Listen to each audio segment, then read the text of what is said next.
Премиерот Заев ги седнува нама со шефот на државата Иванов, лидерите на ДУИ, Ахмети и на ВМРО ДПМН Мицковски.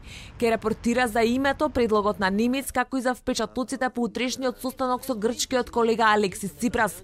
Средбата ја потврдуваат и од владата и од кабинетот на председателот, но официјално вела терминот се уште не е дефиниран.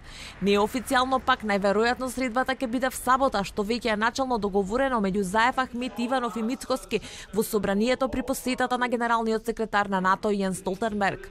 Освен детали околу преговорите за името, се очекува државно-партискиот врв да се консултира и околу позициите во пресред на доаѓањето на медијаторот Метју Нимиц, кој од владата ќе чека став околу последниот сет идеи за решение на спорот. Владата на Македонија преку МНР во координација со кабинетот на председателот Иванов ја договараат средбата. Се очекува наскоро да се прецизираат деталите и точниот датум.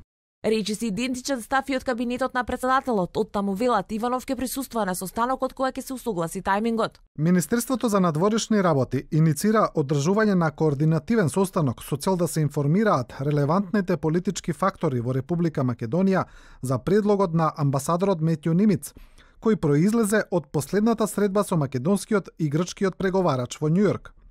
Председателот Иванов е подготвен да присуствува на ваква средба. Засега до кабинетот на председателот не е пратена потврда на точен термин за одржување на овој состанок.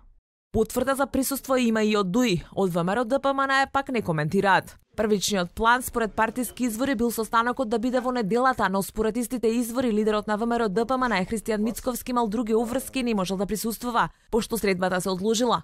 Опозицијата неколку пати ја обвини владата дека ги исклучува од деталите и преговорите за спорот за името. Премиерот пак повеќе пати порача дека името ќе се решава со консензус со опозицијата и со граѓаните.